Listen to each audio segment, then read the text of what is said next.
தங்கமயிலில் ஆடி கொண்டாட்டம் ஆரம்பம். தங்கம் கிராமுக்கு 300 முதல் 600 வரை தள்ளுபடி. இச்சலுகை ஜூலை 31ஆம் தேதி வரை மட்டுமே. விகடன் நேயர்களுக்கு வணக்கம். ஜேவி பிரேக்ஸ் நிகழ்ச்சியில இந்த வாரம் நடந்த முக்கியமான விஷயங்களை பத்தி நம்ம பேச போறோம். நம்ம ஜூவி டீமோட இணைஞ்சு பேச போறோம். தமிழ்நாட்டில் இப்போ அமைச்சரவை கூட்டம் வந்து ஒரு பெரிய பேசு பொருளாகவும், அதிகாரிகள் மாற்றம் அதை விட ஒரு முக்கியமான விஷயமாகவும் பார்க்கப்படுது. ஆம்ஸ்ட்ராங் கொலை வழக்கு வந்து சிபிஐக்கு போவதற்கான வாய்ப்புகளும் இருக்கு. இப்படி பல்வேறு விஷயங்கள் இந்த இடைப்பட்ட நாட்கள் நடந்திருக்குது. இதை பத்தி நம்ம ஜேவி டீமோட தொடர்ந்து பல்வேறு விஷயங்கள் குறித்து பேசலாம். வணக்கம்.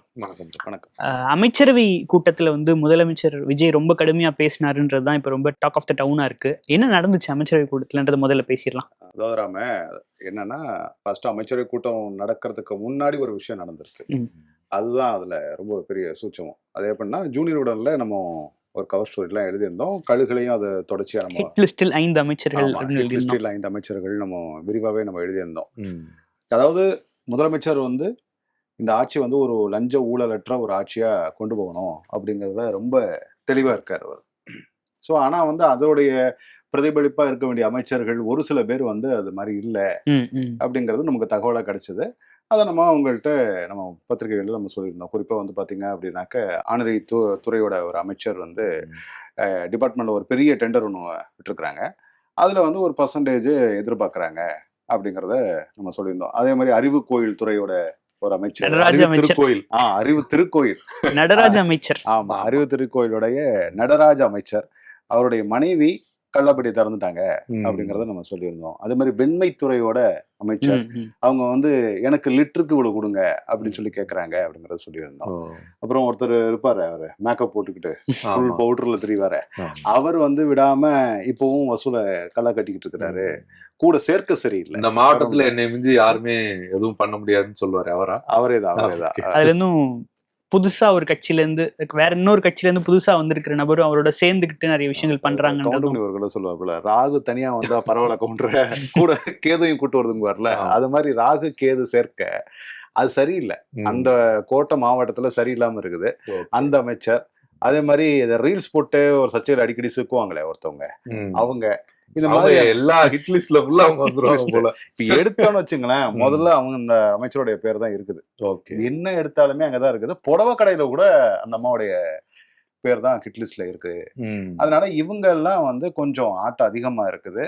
ஆட்சியோட நற்பெயருக்கு அவதூறு இது பண்ற மாதிரி இருக்குது அப்படின்னு சொல்லி நம்ம செய்தியா போட்டிருந்தோம். கொஞ்சம் எச்சரிக்கையா இருக்கணும் முதலமைச்சர் அப்படின்னு சொல்லியிருந்தோம். அதோடு சேர்த்து ஒரு சில அதிகாரிகள் துறை அமைச்சரையோட உத்தரவையும் மதிக்காம அவங்க தன்னிச்சையா தாண்டவம் மாறுறாங்க.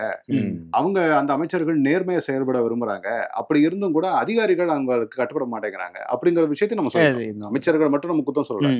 சில அமைச்சர்கள் நல்லா செயல்படுறாங்க, நேர்மையோட இருக்கணும்னு விரும்புறாங்க. அவங்க டிபார்ட்மெண்ட்ல இருக்க அதிகாரிகள் சரியில்லை அப்படின்னு. முதலமைச்சர் வந்து தூய ஆட்சி இருக்கணும், எல்லாம் கிளீன் கவர்மெண்டா இருக்கணும்னு நினைச்சாலுமே கூட அதிகாரிகளும் அமைச்சர்களும் அப்படி இல்லைன்றதுதான் அந்த ஸ்டோரியோட ஒரு டேக்அவேயா இருந்தது. அதனுடைய பிரதிபலிப்பு தான் பாத்தீங்க அப்படின்னா, அடுத்தடுத்து நடந்த டிரான்ஸ்பர்கள், அப்புறம் அமைச்சரவை கூட்டம். அந்த டிரான்ஸ்பர்ல வந்து பாத்தீங்க அப்படின்னா, எந்தெந்த அமைச்சர்களுக்கு நேர்மையா செயல்பட விரும்பிய அமைச்சர்களுக்கு யாரெல்லாம் குடைச்சல் கொடுத்தாங்க அப்படின்னு நம்ம மறைமுகமா குறிப்பிட்டு இருந்தோம். அதுல வந்து அந்த அதிகாரிகள் எல்லாம் பந்தாடப்பட்டிருக்கிறாங்க. ஓப்பனாவே நம்ம சொல்லலாமே. இப்போ இவரு ராஜீவ் இருக்காரு, சுற்றுச்சூழல் துறையில இருக்கிறாரு. அந்த டிபார்ட்மெண்ட்ல வந்து 7 வருஷமா அந்த டிபார்ட்மெண்ட்டை கண்ட்ரோல் பண்ணி இருந்தது சுப்ரியா சாஹூ ஐஏஎஸ். அவங்க நேர்மையானவங்க அப்படின்னு ஒரு பேர் இருக்குன்னு வச்சுக்கோங்களேன். ஆனா அவங்க சுற்றுச்சூழல் துறையில வந்து அவங்க செக்ரட்டரியா இருந்த போதுதான் இந்த பிரிகேட் அப்படிங்கிற ஒரு தனியார் நிறுவனத்துக்கு பள்ளிக்கரண சதுப்பு பகுதியில அனுமதி கொடுத்தாங்க, என்விரான்மெண்ட் கிளியரன்ஸ் கொடுத்தாங்க அப்படின்னு சொல்லிட்டு ஒரு குற்றச்சாட்டு இருக்குது. அதே மாதிரி வந்து ஒரு 7 வருஷமா அவங்களே டிபார்ட்மெண்ட் கண்ட்ரோல் பண்ணி வச்சிருக்காங்க. வேற எந்த அதிகாரியுமே அவங்கள மீறி செயல்பட முடியல அப்படிங்கிற ஒரு குற்றச்சாட்டு அவங்ககிட்ட இருக்குது. அமைச்சர்கள் எந்த டிஎம்கே டிபார்ட்மெண்ட்லயே வந்து பாத்தீங்க அப்படின்னா அமைச்சர்களும் அவங்க பெருசா மதிக்க மாட்டாங்க அப்படின்னு சொல்றாங்க. சோ அப்படி ஒரு குற்றச்சாட்டுல இருக்கும் பொழுது பாத்தீங்கன்னா, அந்த டிபார்ட்மெண்ட்ல இருந்து சுப்ரியா சாஹூ ஐஏஎஸ் வந்து டிரான்ஸ்பர் செய்யப்படுகிறார் கடந்த ஒரு 2 நாளையில. அதே மாதிரி வந்து பாத்தீங்க அப்படின்னா திரு உமாநாத் ஐஏஎஸ் சொல்லலாம். அவர் வந்து தமிழ்நாடு சிவில் சப்ளைஸ் கார்பரேஷனுடைய எம்டியா இருந்தார். ஆனாலுமே மறைமுகமாக அவர் தமிழ்நாடு மெடிக்கல் சர்வீஸ் கார்பரேஷனை கண்ட்ரோல் பண்றாரு. ஏன்னா கோவிட் நேரத்துல இருந்தே அந்த தமிழ்நாடு மெடிக்கல் சர்வீஸ் கார்பரேஷனை அவர் வந்து கண்ட்ரோல் பண்ணிட்டு வர்றாரு. கடந்த திமுக ஆட்சியில அவர் எக்ஸ்.சிஎம் ஸ்டாலின் அவர்கள் வந்து இருந்தபோது அவர் வந்து அவருக்கு வந்து செக்ரட்டரி நம்பர் 2 இருந்தார், சிஎம் ஆபீஸ்ல இருந்தார். அப்படி இருக்கும்போது அவருடைய போர்ட்போலியோ கீழே தான் சுகாதாரம் வந்தது. அப்போ கடந்த 5 வருடமுமே வந்து தமிழ்நாடு மெடிக்கல் சர்வீஸ் கார்பரேஷன் அவர் கண்ட்ரோல் பண்றாரு அப்படிங்கிற அந்த விஷயம் எல்லாம் இருக்குது. ஸோ உமாநாத்தை வந்து இன்டைரக்டா அங்க இப்ப அருண்ராஜ் வந்து சுகாதாரத்துறை மந்திரியா இருக்காரு, அவருக்கு வந்து ஒரு மறைமுகமான ஒரு குடைச்சல் கொடுக்குறாரு அப்படிங்கிற விஷயம் எல்லாம் கோட்டை வட்டாரத்துல சொல்றாங்க. இதெல்லாம் நம்ம கூட இப்ப இவங்க எல்லாம் பார்க்கும்போது இவங்க எல்லாம் சீனியர் அபிஷியல்ஸ் வந்து இவங்க சரியா கையாள தெரியலன்ற விமர்சனமும் இந்த மாற்றத்துக்கு அப்புறம் சேர்ந்தே வருது. இது நம்ம இருக்குது. ஏன்னா அது நீங்க கத்துக்கணும்ல, நீங்க அட்மினிஸ்ட்ரேட்டிவ் அப்படிங்கறத கத்துக்க வரைக்கும் அவங்களுடைய உதவி தேவைப்படும். ரெண்டாவது அவங்க யாருங்கிறது உங்களுக்கு புரியாது. சார் வந்து 10 பேர் வந்து தப்பா சொல்லுவாங்க, சார் அருமையான அதிகாரி, யார் போட்டாலும் எந்த ஆட்சி வந்தாலுமே அருமையா வேலை பார்ப்பாருன்னு சொல்லிதான் சொல்லுவாங்க. ஆனா சில போக போதானே அவங்களுக்கு தெரியுது என்ன இது யாரு இன்ஃபுளுன்ஸ் பண்றா, குடைச்சல் கொடுக்குறா அப்படிங்கறதெல்லாம் தெரியுது. சோ அந்த லாஸ்டா ஒரு 2 நாளைக்கு முன்னாடி வந்த டிரான்ஸ்பர் வந்து பாத்தீங்க அப்படின்னா நிறைய சீனியர் ஐஏஎஸ் ஆபீசர்ஸ் தூக்கி பந்தாடிட்டாங்க. குறிப்பா வந்து பாத்தீங்க அப்படின்னா ஜே ராதாகிருஷ்ணன் ரொம்ப நல்ல அதிகாரி தான். அவர் வந்து மின்சார வாரியத்துல இருந்தாரு, அவரை தூக்கி ஓரமா போட்டாங்க. சுப்ரியா சாகு ஓரமா போட்டாங்க, உமாநாத்தை போட்டாங்க, வள்ளலாரை போட்டாங்க. வள்ளலார்லாம் வந்து மாட்டினது எங்க இருந்தாருன்னா அவரு டிரான்ஸ்போர்ட் செக்ரட்டரியா இப்பதான் இந்த டிவிகே கவர்மெண்ட் போட்டாங்க. சிஎம் வந்து வியாசர்பாடிக்கு போயிருந்தார்ல, இந்த எலக்ட்ரிக் பஸ் வந்து ஆய்வு பண்ண போயிருந்தாரு பாருங்க. அப்ப வந்து அவர் சிஎம் வந்து ஏதோ ஒரு கேள்வி கேட்கிறாரு, ஏதோ ஒரு பஸ் ஷெல்டர் பத்தி ஒரு கேள்வி கேட்கிறாரு. அது வள்ளலார் சரியா எக்ஸ்பிளனேஷன் கொடுக்கல. அங்கேயே முதலமைச்சருக்கு முகம் மாறி போச்சு. வீடியோலயே தெரிஞ்சது.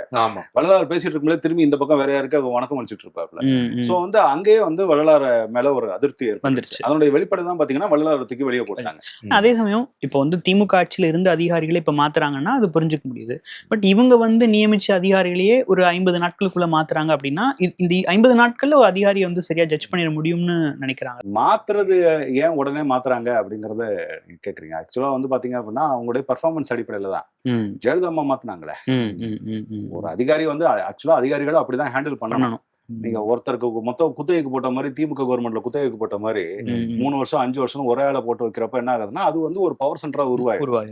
அவங்களை சுத்தி ஒரு 10 பேர் கூட்டம் அப்படின்னு உருவாயிடுது. அதிகாரிகள் மாத்திக்கிட்டு இருக்கிறபோதுதான் நிலையான ஒரு நிர்வாகத்துக்கு நல்ல அதிகாரிகள் தேவை. அவங்க பெர்ஃபார்மன்ஸ் சரியில்லைங்கிற பட்சத்துல மாத்துறதுக்கு முதலமைச்சருக்கு முழு உரிமை இருக்குது. சோ வள்ளலார் அவர்கிட்ட கேள்வி கேட்கிறாரு, வள்ளலாருக்கு அதை எக்ஸ்பிளைன் பண்ண தெரியல, இல்ல எக்ஸ்பிளைன் பண்ணது முதலமைச்சருக்கு பிடிக்கல, வந்த விதத்துல மாத்திட்டார்ல. அப்ப மத்த அதிகாரிகளுக்கு என்ன ஒரு பயம் வரும், சரியா முதலமைச்சருக்கு வந்து நம்ம எக்ஸ்பிளனேஷன் கொடுக்கல அப்படின்னா அவர் நம்மளை பந்தாடிடுவாருங்கிற ஒரு பயம் வரும்ல, அவர் ஏமாத்த முடியாதுங்கிற ஒரு நினைப்பு வரும்ல. சோ இது எல்லாத்துக்குமே இந்த டிரான்ஸ்ஃபர்ஸ் வந்து இதாகுது.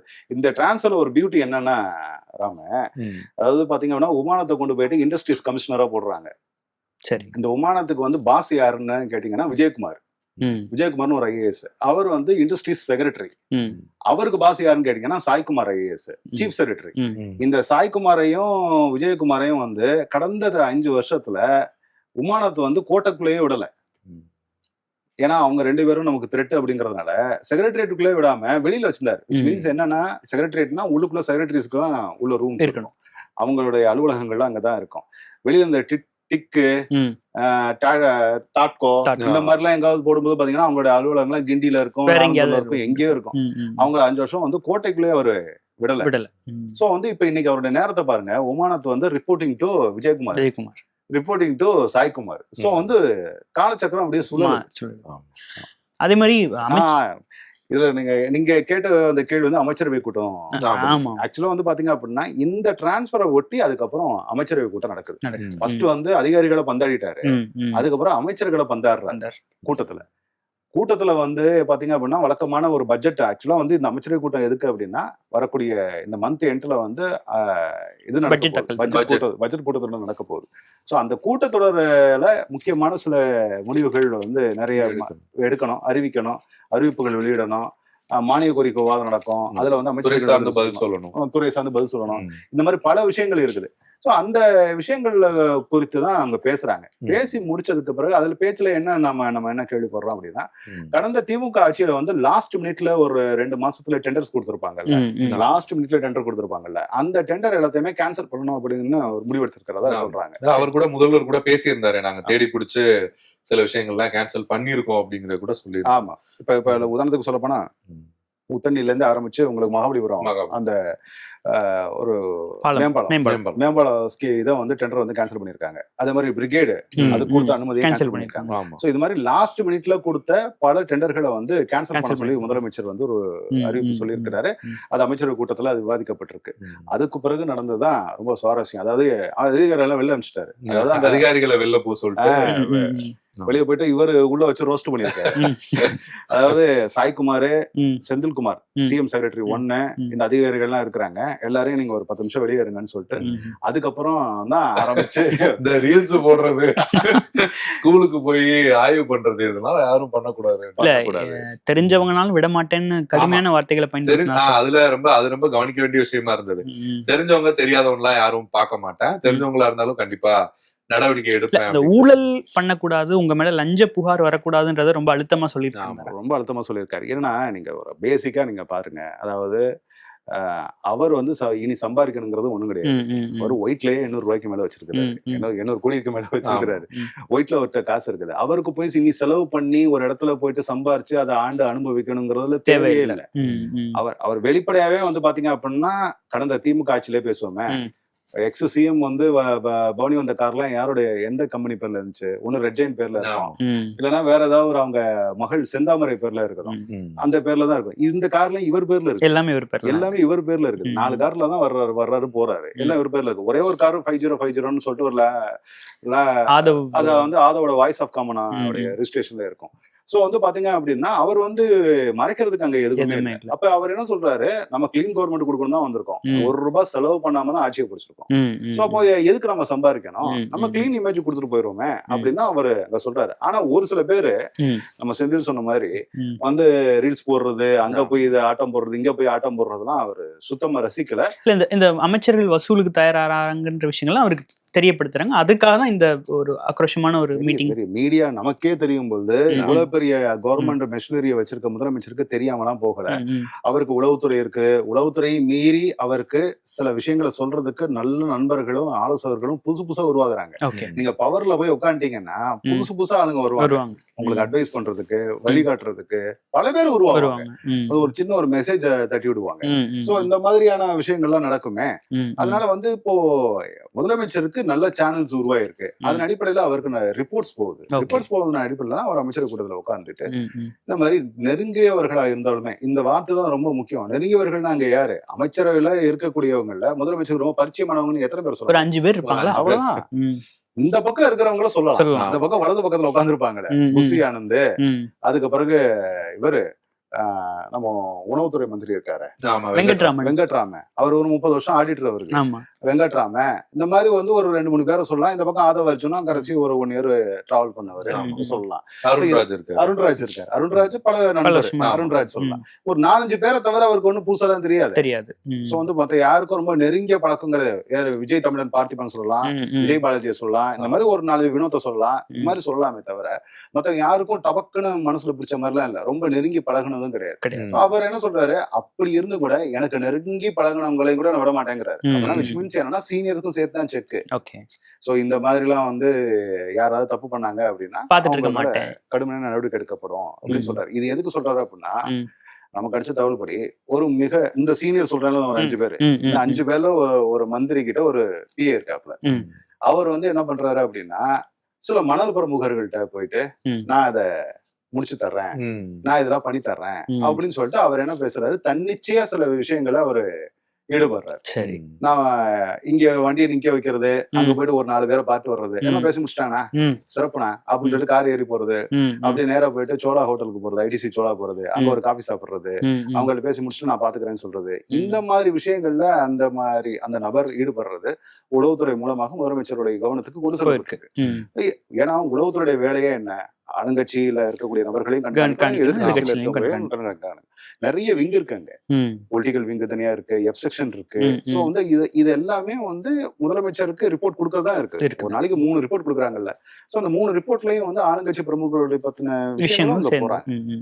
அதன் அடிப்படையில தான் அமைச்சரவை கூட்டத்துல அவரு விரிவாக ஒரு 10 நிமிஷம் தான், அந்த 10 நிமிஷம் வந்து பிளாஸ்ட் பண்ணிருக்காரு. ஓகே, ஆனா இது நடுவில் இன்னொரு கேள்வி கேட்கணும். இப்போ முதலமைச்சர் வந்து சோசியல் மீடியால வந்து ஆக்டிவா இருக்காருன்னு ஒரு தகவல் சொல்றாங்க, கவனிக்கிறாருன்னு சொல்றாங்க, அதுவும் உண்மைதானா? 100% உண்மை. 100% அவர் மட்டும் இல்ல, அவரு ஜான ஆரோக்கியசாமி எல்லாருமே வந்து சோசியல் மீடியால ரொம்ப டெக்கியா இருப்பாங்க. டைரக்டாவே விஜய் வந்து ட்விட்டர் எல்லாமே யூஸ் பண்ணக்கூடிய அளவுக்கு அவங்க கனெக்டடா இருக்காங்க. 100% உண்மை. 100% உண்மை. அருண் ஐஏஎஸ் அவர்கள் வந்து எப்படி மாற்றப்படுறாரு, எப்படி முதலமைச்சரோட கவனத்துக்கு பார்வைக்கு போகுது, So வந்து அவரு நீங்க மத்ததை விட்டுறலாம் ராம, நீங்க ஐஎஸ் ரிப்போர்ட் கூட வரும்பொழுது லைட்டா 2 வரி தூக்குறது. கடந்த காலங்கள்ல வந்து சசிகலா அவர்கள் இருந்தபோது எக்ஸ்-சிஎம் ஜெயலலிதா அவர்களுக்கு போன ரிப்போர்ட்ல பலது மாறும், சேஞ்ச் இதாகும், நீக்கப்படும், இந்த ஜிக்னா வேலை நிறைய நடக்கணும் வைங்களேன். ஆனா சோசியல் மீடியால எப்படி போய் மாத்துவீங்க? நியூஸ் மீடியா எப்படி மாத்த முடியும்? அது மாத்த முடியாத. முதலமைச்சர் உட்கார்ந்த இடத்துல பாத்துட்டு இருக்காரு. சோ வந்து யார் என்ன போஸ்ட் போறா, எனக்கு தெரிய நமக்கு கிடைச்ச தகவல் அப்படி முதலமைச்சர் கிட்ட 3 ஃபேக் ட்விட்டர் அக்கௌண்ட் 3 ஐடியில பாக்குறேன். 3 ஐடியில வச்சிருக்காரு அவரு. 3 ஐடி இருக்கு அவருக்கு. வந்து டிவிகே விஜய்னு ஒண்ணு அபிஷியலா இருக்கு, ஆக்டர் விஜய்னு ஒண்ணு வச்சிருக்காங்க. இதெல்லாம் அபிஷியல் ஐடிஸ்னு வச்சுக்கோங்க. இது போக 3 வேற அக்கௌண்ட் இருக்கு. அதை வச்சு அவர் பாத்துட்டு இருக்காரு. அவரோட ஃபீடுல என்ன வருதுங்கிறது இவங்க எப்படி மேனேஜ் பண்ண முடியும்? என்ன வருது இங்க? ஓ, எனக்கு எதுக்கு இப்போ அருணை வந்து இவ்வளவு தூரம் எல்லாரும் விமர்சிக்கிறாங்க, அவர் கவனிக்கிறாரு. இது யாரு? இது மேக்கப் அமைச்சரு பண்றாரு, அவர் கவனிக்கிறாரு. சோ வந்து எல்லாத்தையுமே அவர் கவனிக்கிறாரு. எல்லாமே சோசியல் மீடியால போயிடுச்சு. நீங்க just not only X use பண்றாரு, இன்ஸ்டாகிராம் யூஸ் பண்றாரு, ரெடிட் யூஸ் பண்றாரு, ஸ்னாப்சாட் யூஸ் பண்றாரு. இப்ப இருக்கக்கூடிய ஜென்சி கிட்ஸ் வந்து என்னெல்லாம் யூஸ் பண்றாங்களோ எல்லாத்தையும் யூஸ் பண்றாரு. இல்ல ஆட்சிக்கு வந்ததுக்கு பிறகு இல்ல, அவர் கட்சி ஆரம்பிச்ச அந்த காலகட்டத்திலயுமே பயங்கரமான நிறைய விஷயங்கள் வந்து சோசியல் மீடியாக்கு அவரோட அறிக்கையோ இல்ல ரியாக்ஷன்ஸோ நமக்கு நல்லாவே தெரியும்.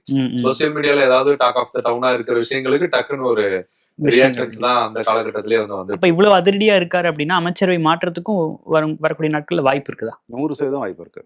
3 மாசம் நீங்க எடுத்துக்கலாம்.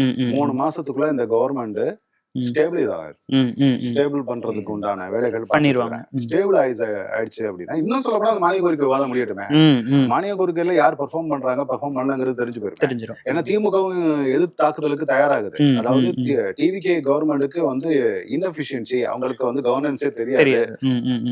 அதே 4 சின்ன பசங்க வந்து உட்கார்ந்துருக்காங்க அப்படின்னு பொதுமக்கள்கிட்ட அந்த ஒரு பிம்பத்தை உருவாக்குறதுக்கு இந்த மானிய கோரிக்கையை இந்த பட்ஜெட் கூட்டத்தொடர் பயன்படுத்த நினைக்கிறாங்க. சோ வந்து அவங்களுடைய அனுபவங்கள் மொத்தத்தையும் அங்க சொல்லுவாங்க. உதாரணத்துக்கு சொல்ல போனா நீங்க அந்த பழனி விவகாரத்தை எடுத்துங்க. பழனி விவகாரத்துல வந்து பாத்தீங்கன்னா பத்திரப்பதிவு செய்த அந்த SRO வந்து சஸ்பெண்ட் பண்ணிட்டாங்க. ஆனா வந்து யாரு அந்த பத்திரத்தை பதிஞ்சது, யாரு வாங்கினது, அந்த 2 கோடி ரூபாய் கொடுத்து எவனோ வந்து பத்திரம் வாங்கி இருக்காங்கல்ல, பதிவு பண்ண இந்த 2 பார்ட்டியுமே வந்து அரெஸ்ட் பண்ணல, வெளி உலகத்துக்கும் காட்டல. இதெல்லாம் திமுக எடுத்து பேச போகுது சட்டமன்ற கூட்டத்தொடர்ல, வர பட்ஜெட் கூட்டத்தொடர்ல. இது மாதிரி நுணுக்கமான பல விஷயங்களை எடுத்து அவங்க வேலை பாக்குறாங்க, டிவிக்கு நெருக்கடி கொடுக்க பாக்குறாங்க. இந்த மாதிரி அட்மினிஸ்ட்ரேட்டிவ் விஷயங்கள்லாம் பேசும்போது என்ன இவங்க மேனேஜ் பண்ண முடியும்? கண்டிப்பா.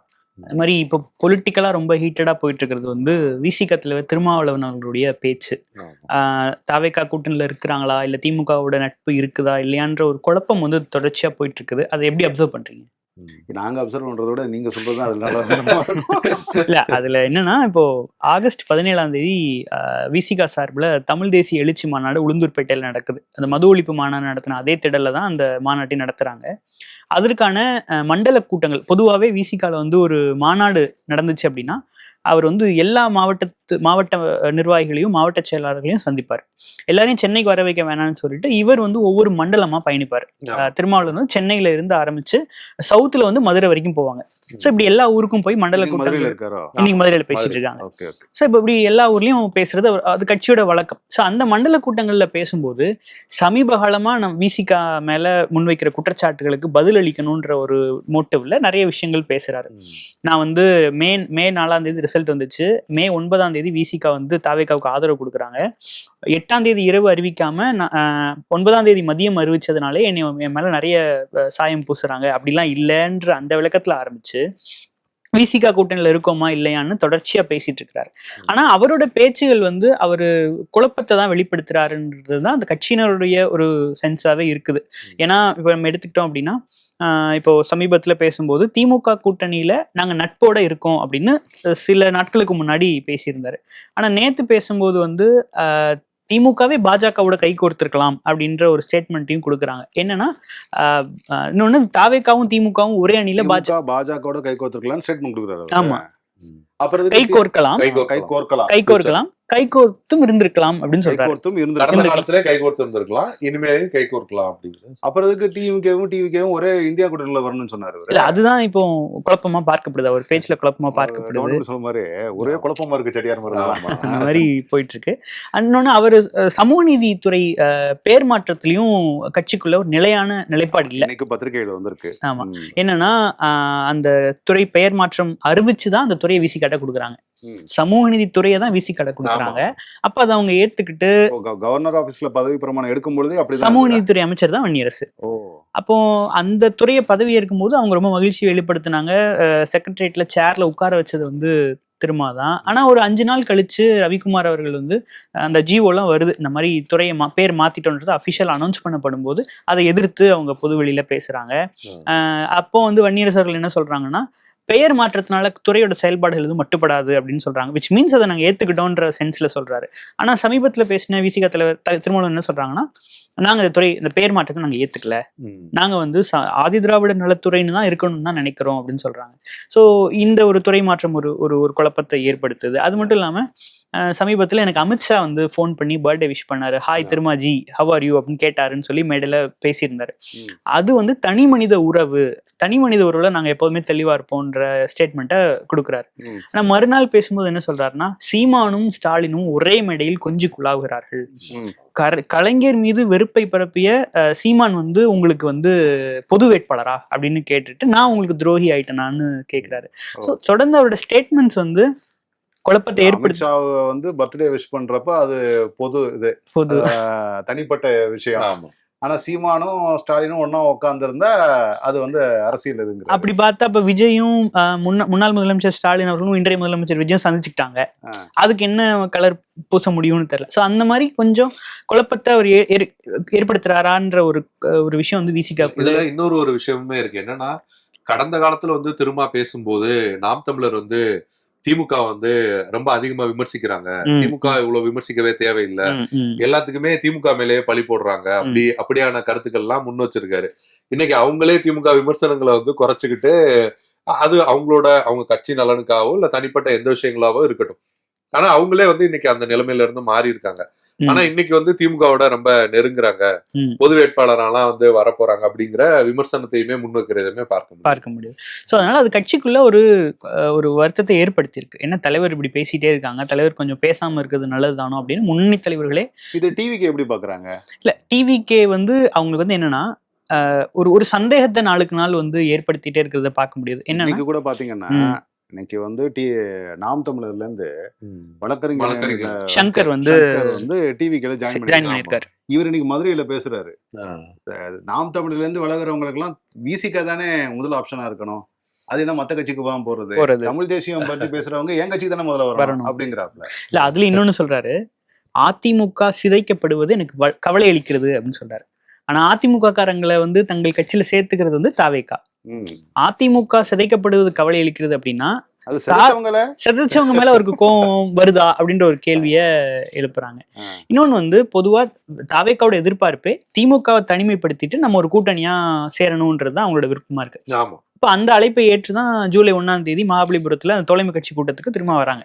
ஆனா அப்புறம் என்ன சொல்றாங்க, நாங்க நட்போட இருக்கோம் அப்படின்னு சொல்ல. நட்போட நீங்க அங்க இருக்கிறீங்களா இல்ல எங்களோட கூட்டணியில இருக்கிறீங்களான்றது பாக்குறாங்க. இன்னொன்னு தாவேகாவும் திமுகவும் ஓரணியில் திரளணும்னு சொல்றாங்க. அது அவங்க எதிர் அரசியலை நோக்கி தாவேகா நகரும் போது எப்படி 2 பேரும் ஒன்னா சேர முடியும்ன்ற ஒரு வருத்தமும் இருக்கு. நம்ம இதுல ரொம்ப சைலண்டா நடக்கிற இன்னொரு டெவலப்மெண்ட் என்ன பார்க்கணும் அப்படின்னா, பாமகவுடைய அணுகுமுறைகள் டே 1ல இருந்து அவங்க வந்து ஆளும் கட்சியை வந்து தடபுடலா விமர்சிக்காம ஒரு கோரிக்கைகள் நிறைய வச்சிட்டு இருக்கிறாங்க. குறிப்பா சாதிவாரி கணக்கெடுப்புக்கு வந்து அனைத்து கட்சி கூட்டம் நடத்தி அந்த தீர்மானத்தை ஆளுநர் வாசிக்கிறாரு.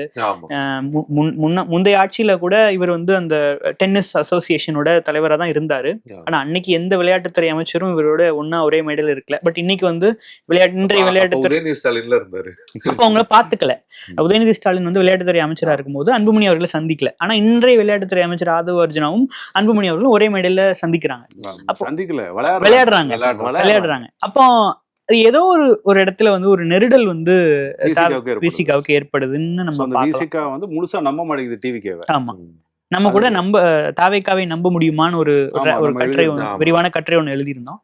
அதுல விசிகா எழுப்புற சந்தேகங்களும் நம்ம குறிப்பிட்டிருந்தோம். அதாவது ஒரு பக்கம் டிவிகேவை நம்பவும் முடியல, முழுசா விலகி போகவும் முடியல. ஏன்னா அமைச்சரவையில பங்கேற்றிருக்காங்க, அமைச்சர்கள் பங்கேற்காங்க. சோ இருதலை கொள்கைகளும் அப்படியே இருக்காரு. இப்ப விசிக. ஆகஸ்ட் 17 தமிழ் தேசிய எழுச்சி மாநாடு நடக்குது. சீம் வருவாரா? பொதுவாவே என்னன்னா முதலமைச்சரை வச்சு மாநாடு நடத்தணுன்றது அந்த கட்சி தலைவருடைய விருப்பமா இருந்திருக்கு. எனக்கு நல்ல ஞாபகம் இருக்கு, வெல்லும் ஜனநாயக மாநாடு வந்து முதல்ல வந்து 2023 டிசம்பர் 14 15 வைக்கிறாங்க. ஆனா மழையினால முதலமைச்சருக்கு தேதி கொடுக்க முடியாம போயிருது. அப்போ அடுத்த கெஸ்ட் நோக்கி போவாங்கன்னு நம்ம எதிர்பார்த்தோம். ஆனா டேட்டை மாத்திட்டாங்க. சிஎம்க்கு என்னைக்கு டேட் இருக்கோ அன்னைக்கு மாத்திட்டாங்க. அப்ப என்ன பண்ணாங்க, டிசம்பர் 26 சிஎம் வராரு சொல்லிட்டு, ஸ்டாலின் வராருன்னு சொல்லி டிசம்பர் 26க்கு மாத்தினாங்க. ஆனா சேலத்துல வந்து திமுகவோட இளைஞரணி மாநாடு மழையினால தள்ளி போனதுனால அது 26 வந்துருது. இப்போ என்ன பண்றாங்கன்னா திரும்ப 2வது தடவை தள்ளி வைக்கிறாங்க. தள்ளி வச்சு அப்புறம் கடைசியில ஜனவரி மாசம் ஸ்டாலின் வந்ததுக்கு அப்புறம் வெல்லும் ஜனநாயக மாநாடு நடந்துச்சு. சோ அப்ப இந்த மாநாட்டுக்கும் அவர் கண்டிப்பா முதலமைச்சரை வரவேற்கிறதுக்கான வாய்ப்புகள் இருக்குன்னு சொல்லப்படுது. பட் அது தமிழ் தேசியம்ன்ற கான்செப்ட்ல வருது. இதை வந்து தாவேக்கா எப்படி எடுத்துக்கிறாங்கன்னு தெரியல. சோ காங்கிரஸ் எப்படி எடுத்துக்கோ? காங்கிரஸ்க்கும் அழைப்பு இருக்கும்ல. காங்கிரஸ் கூட்டணி கட்சின்ற முறையில வந்து, ஏன்னா மது ஒழிப்பு மாநாடுக்கு திமுகவுக்கு அழைப்பு விடுத்தாங்க விசிகா. அவங்களும் RS பாரதியும், அதாவது ஒரு மகளிரணி மாநாடு, மேடை முழுக்க மகளிரா இருந்த போது கூட திமுக இருந்து RS பாரதி இளங்கோவனும் வந்தாங்க.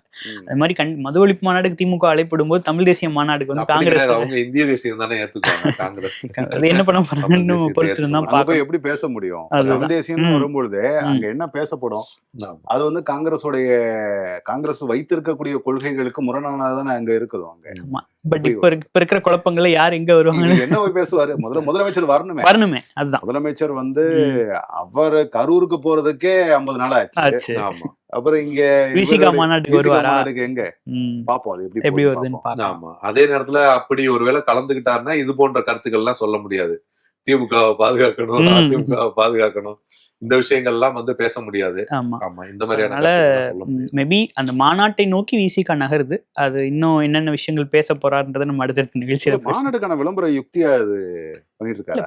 இப்போ பாத்தீங்கன்னா மது ஒழிப்பு மாநாடு நடக்கிறதுக்கு 1 மாசத்துக்கு முன்னாடி ஒரு பத்திரிகையாளர் சந்திப்பை நடத்துறாங்க. இப்போ வந்து நானும் அந்த பத்திரிகையாளர் சந்திப்புல இருந்தேன். அப்ப 2-3 கேள்வி யாரெல்லாம் வந்து பங்கேற்க போறாங்கன்னு கேட்டப்போ யாருமே எதிர்பாராத விதமா திமுக கூட்டணியில இருந்துட்டு அதிமுகவை நான் அழைக்கிறேன்னு சொன்னாரு. அவர் சொன்ன அந்த விஷயம் வந்து பத்திட்டு தமிழக அரசியல்ல வந்து ஒரு அதிமுகவை கூப்பிடுறாரு, இவர் வந்து மத்த கட்சிகளை கூப்பிடுறாரு அப்படின்னு சொல்லிட்டு பயங்கரமா பேசு பொருளாச்சு. மாநாடு ரொம்ப சக்சஸ்ஃபுல் ஆச்சு. ஸோ மேபி அப்படி ஒரு யுக்தி வந்து விசிக கையில் எடுக்கிறாங்களான்ற சந்தேகத்தையும் எல்லாரும் கிளப்புறாங்க. என்னன்னா இப்ப இன்னைக்கு வந்து திமுகவா தேவைக்காவான்னு சொல்லாம ஒரு நடுநிலையா இருக்கிற மாதிரி காட்டிக்கிறாரு.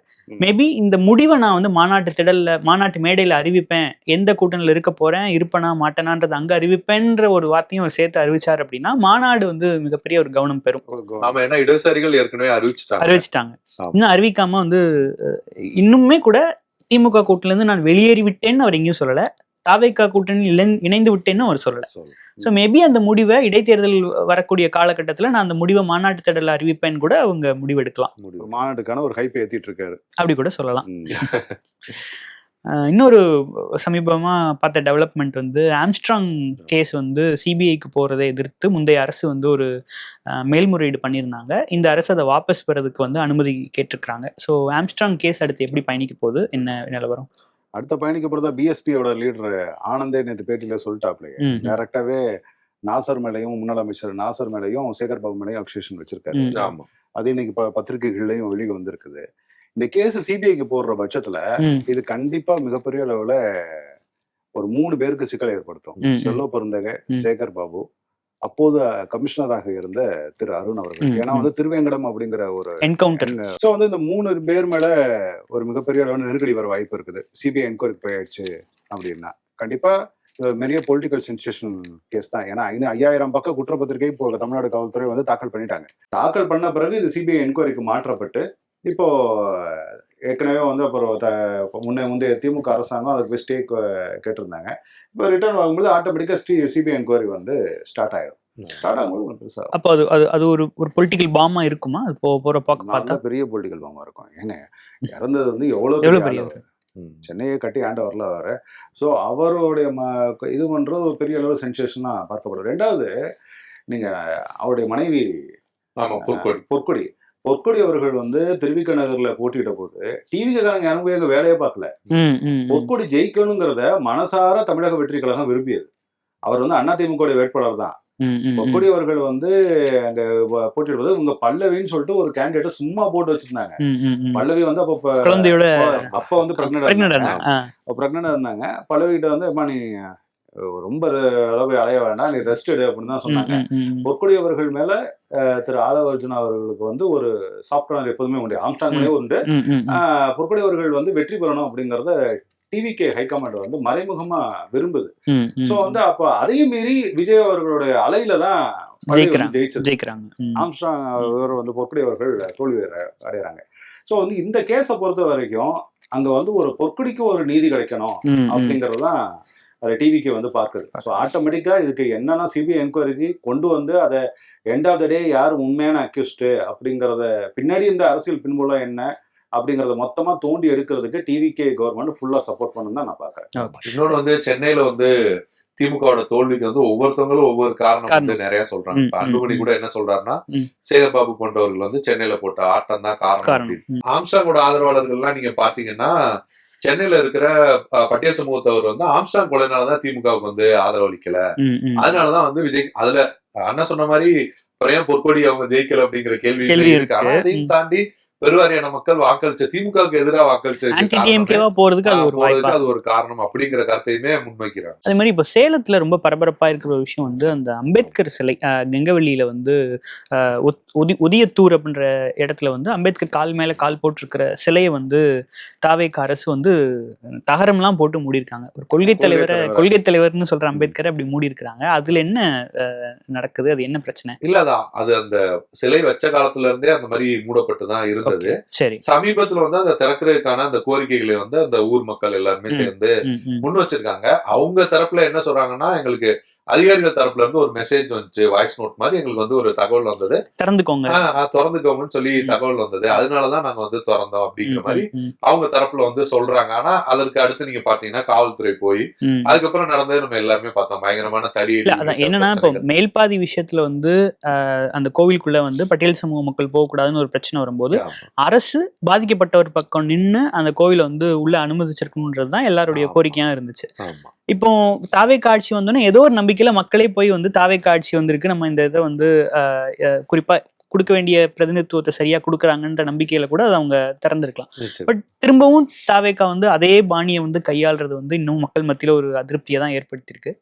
அது எப்படி அது இல்ல திரும்பவே ஒரு விஷயம் சொல்றாருல, நீங்க பிரதமர் மோடி அங்க நார்த் இந்தியால அங்கே திறந்து வச்ச சிலை கூட கால் மேல கால் போட்டிருக்க மாதிரிதான் இருக்கு. ஆனா நீங்க இங்க வந்து அது அந்த விஷயங்களை நம்ம பண்ண முடியல அப்படிங்கிற வருத்தத்தையுமே வந்து முன்வைக்கிறாரு. அதுதான் இன்னமுமே வந்து தலைவர்கள் வந்து எந்த அளவுக்கு போய் சேர்ந்திருக்காங்க அப்படிங்கிறது பெரிய ஒரு கேள்விக்குறியா இருக்கு. இது வந்து திமுக அதிமுக அப்படிங்கறத தாண்டி கடந்த இப்ப தாவேகா இப்போ இந்த விஷயத்துலயுமே கூட தாவேகா இப்படி பண்ணுது அப்படின்னா கண்டிக்கிறதுக்கு கூட இங்க நாம் தமிழர் கட்சி கண்டிச்சிருக்காங்க. அதை தாண்டி வேற எந்த அரசியல் அமைப்புகளாலும் அந்த விஷயத்தை கையில் எடுத்து பேசக்கூடிய ஒரு சூழலும் இல்லைன்றதை நம்ம பார்க்க முடியும். கவர்னன்ஸ் வந்து புது கவர்மெண்ட் வந்திருக்குது, எல்லாம் பண்ணிருக்காங்க. அதிகாரிகள் அவங்க தானே, அதே அதிகாரிகள். அந்த இருக்கக்கூடிய ஜோனல் ஐஜியோ இல்ல அங்க இருக்கக்கூடிய டிஸ்ட்ரிக்ட் எஸ்பிஸோ யாரோ இஞ்சி போன ஒரு டிஎஸ்பியோ சார் வேணாம் சார் சென்சேஷன் இதை நீங்க திறந்து விட்டீங்க அப்படின்னா அப்படிங்கும் பொழுது ஒரு ரிப்போர்ட் கொடுக்கும் பொழுது கவர்மெண்ட் மேல பாலிசி டிசிஷன் எடுக்கக்கூடிய